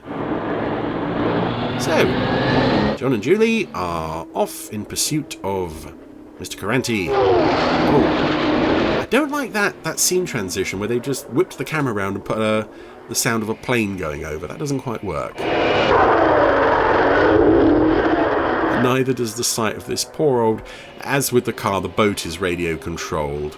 It works slightly better than the car. But, again, these are supposed to be two agents, essentially, conducting secret surveillance. And they have been issued the noisiest vehicles in the history of the world. Somehow they get away with it. Oh god, here they're back in the car now. When do you think 0 hour will be? It'll be tonight, that's for sure. I mean, even I was getting uncomfortable there as they parked the car. It was pointed straight at the camera. Well, it's now night time at the nice museum-y, churchy place with the thing that Caranti wants to steal. Perhaps something's gone wrong. Maybe they won't come tonight. Everything's gone wrong, Julie. Wait, Julie. I've got a feeling it won't be too long. It's another of my powers, Julie. Did you hear that? You wouldn't know that because you don't have any. Yes, it's now night time, and we are shooting at night. Surprisingly, we're not trying day for night. Gotta warn him, John. There's just no way. You'd think he was having a nightmare if he saw us. We all think we're having a nightmare when we see you. Those eyes. You're hideous. When we've carried out our mission for the investigator. You know, Julie, it's them. Oh, not them. Gosh, they look like they were waiting to be told action. Oh dear. These poor actors.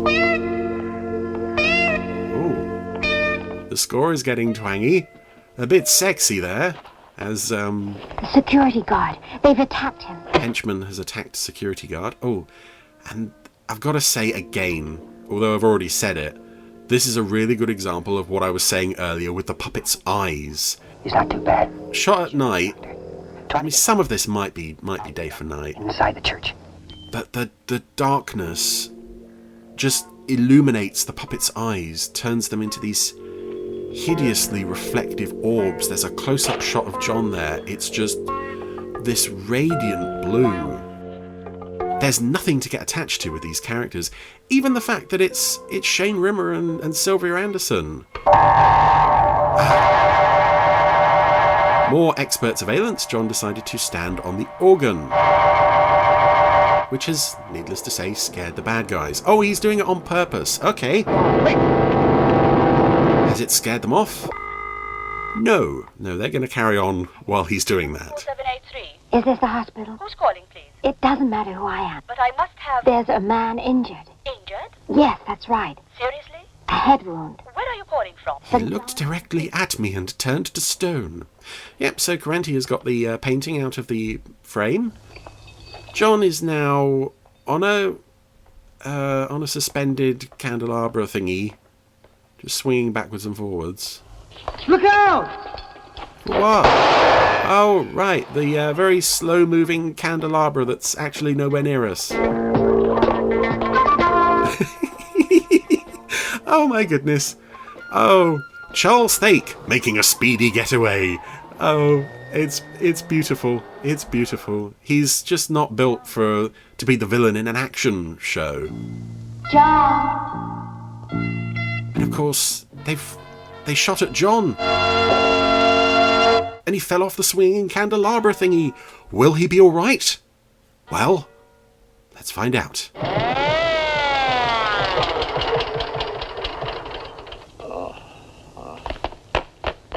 Oh. Well, it's next morning before the air ambulance arrives to find the unconscious guard. The shot. I thought Carenti had killed you. He fired in a panic. He missed. How long was he? I fell off anyway. Just before the police. I had to create some kind of dramatic tension for what we're going to pass off as the advert break cliffhanger. Come on. Right, so Carenti has got the painting that he set out for.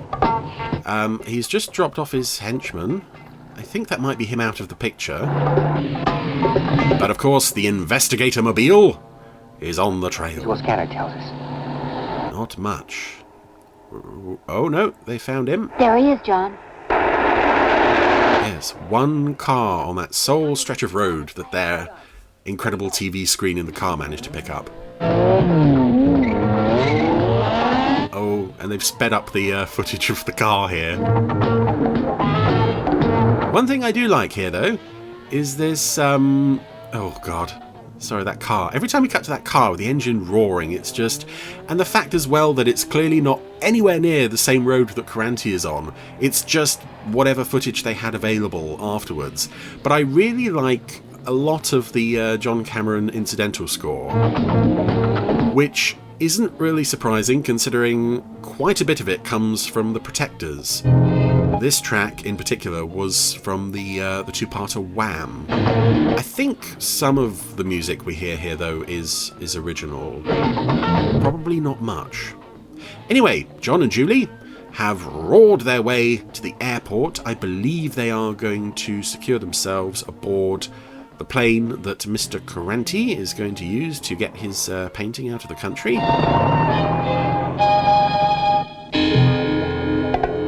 You're right. This is Carenti's plane. Quick, Julie. Operate the remote control and get the car back out of sight. Uh-oh. Car's under remote control. Run for your lives. The car is moving, has no driver. Oh. I just imagine it crashing into a plane like one of the recovery vehicles in... Not recovery vehicles, elevator cars in Trapped in the Sky crashing into a plane at London Airport. Oh, they've just parked it round the corner. That shouldn't take long to find. Here he comes. Anyway, Mr. Cranty is now boarding the plane.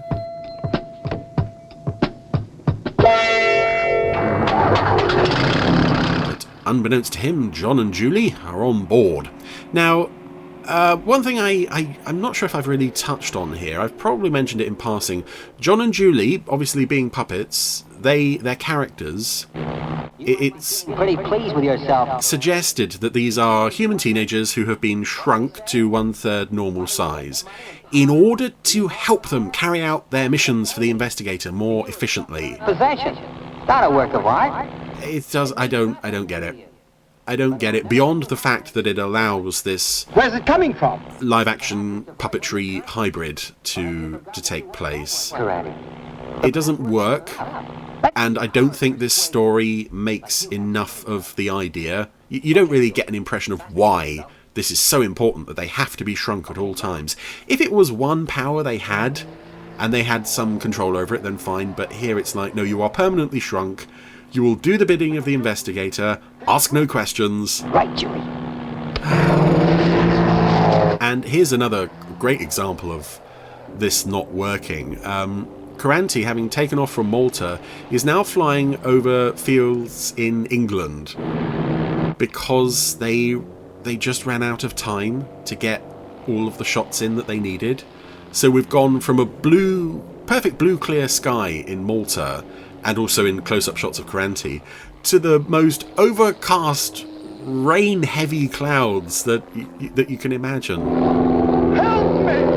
Help, please! Anyway, they've taken control of the plane by remote, doing lots of loop-the-loops with it, and Caranti, being such a terrifying and effective villain, is basically wetting himself in terror. Mercy! Have mercy! Okay, Julie. I think he's had enough. I think we all have by this point. For mercy, Caranti. You've shown little of it throughout your life. But for once, you've got a chance to do some good. Again, it's telling us what he's done without showing anything to back it up. And I would compare that to Ralph Clayton in See You Down There, where they run off this whole list of bad things that he's done, but you actually see him do a couple of bad things, so we understand, oh, this is important, this guy has to be stopped. Here it's just, chunky guy is bad. He stole a painting. Okay, that's quite naughty.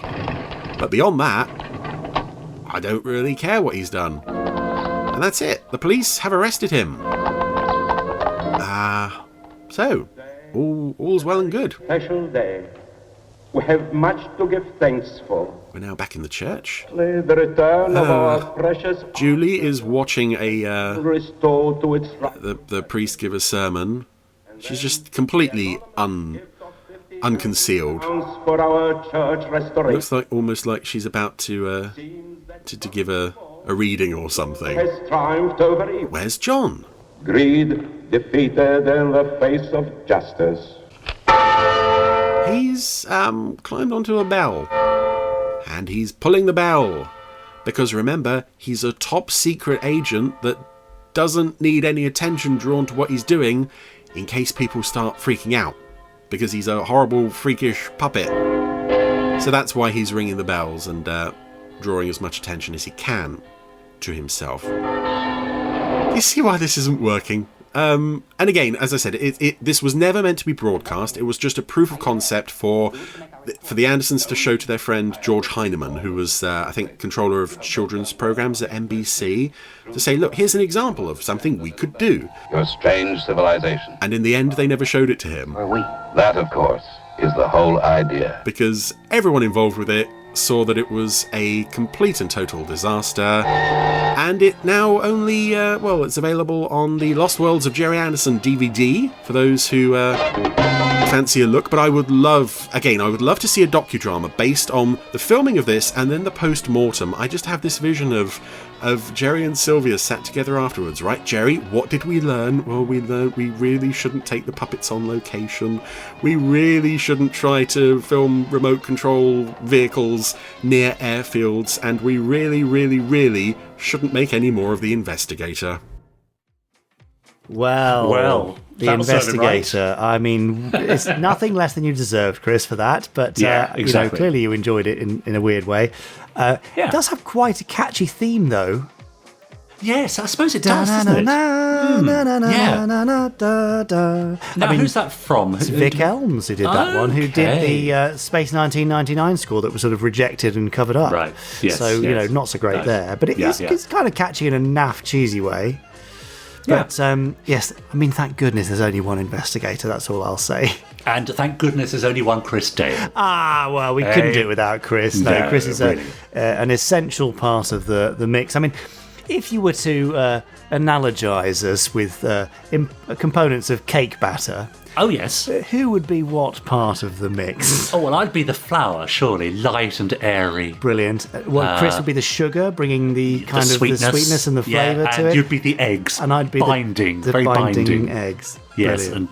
and, very heavy on the stomach. And it's sort of viscous and not to be Yeah. eaten raw under any circumstances. No, Brilliant. Okay, well, I'm glad we've ascertained that. Yeah. Right. Now, of course, the next randomiser, although I don't know in which sequence you'll hear it as listeners, but our next randomiser will be at the live podcast in Birmingham. You're right.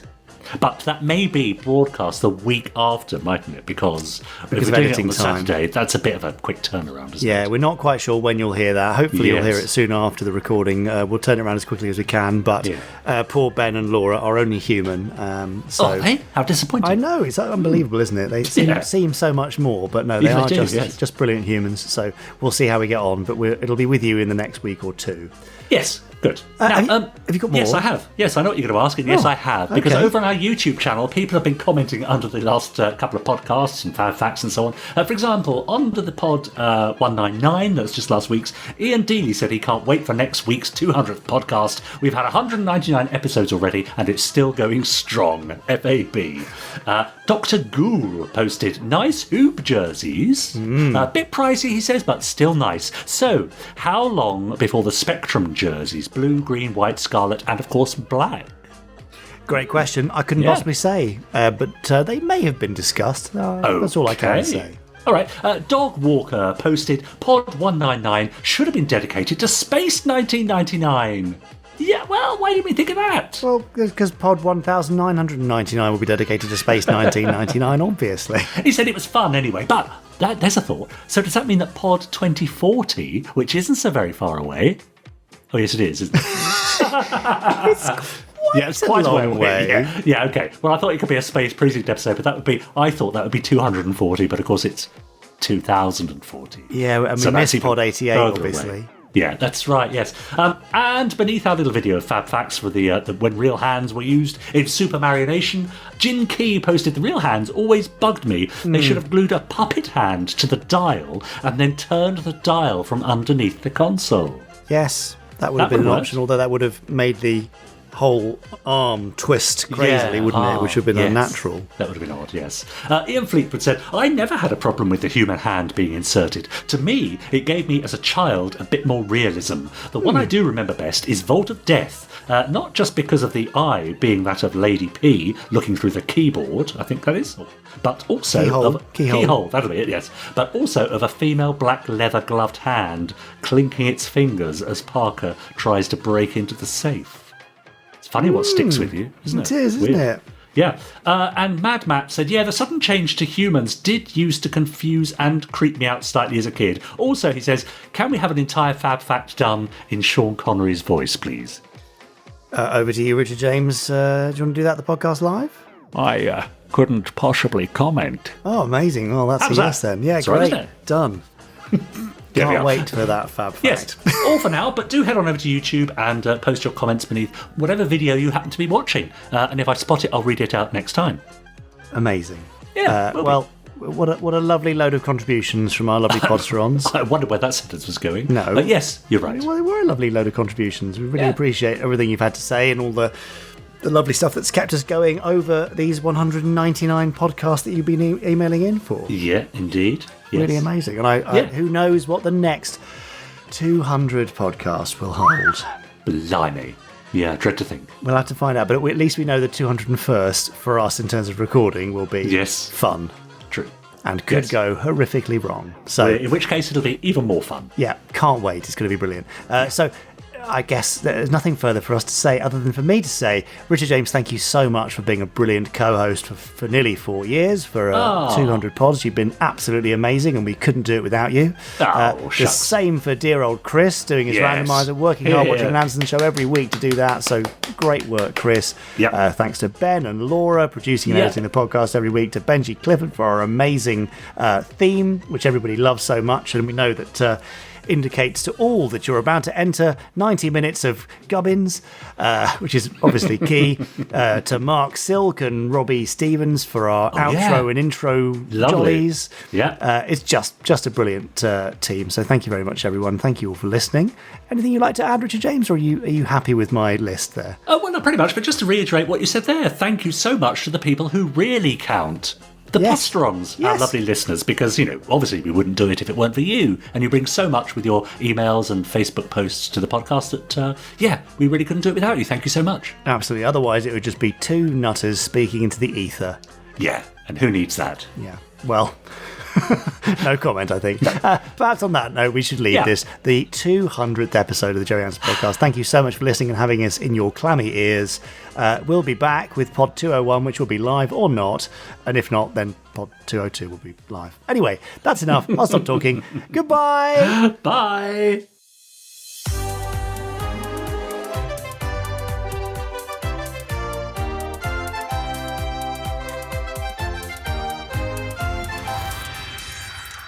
Stage 1 complete. Let's go.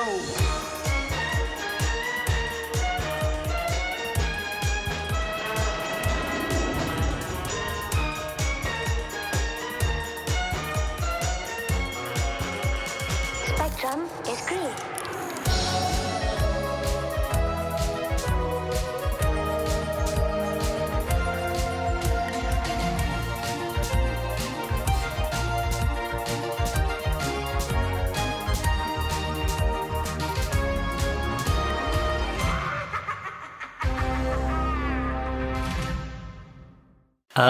Actually, Jamie, what? I do have a little surprise. Really? For our 200th podcast. I've invited a couple of special guests to sing a little song for us. So look, who's just walked in? Amazing. So walked in now. Robert the Robot from Firewall XL5 and Slow-Mo from Space Prison. I didn't know they were friends. And I think. Oh, sorry, they're just warming up. I think they want to sing us a little something, Jamie. Well, over to Robert and Slow-Mo. Happy birthday to you. Happy birthday to you. Happy birthday to the Gerry Anderson podcast. Happy birthday to you. Wow. That was... there you go. That was really worth it. I never give you anything. No, and after that, I don't think I want you to give me anything else ever again. But thank you, robots. That was. Did you see yourselves out? That was great. Oh God, look, Stone-Mo's made a terrible mess on the carpet. Oh, I didn't realise he was leaking oil all over the place. Yeah, just carefully don't slip on that on your way out. Yeah, all right. Happy birthday. Yeah, see you next week. Oh dear. Maybe no Pod 201 after all. You have been listening to the Gerry Anderson podcast. Wasn't it fun? You have been listening to an Anderson Entertainment production.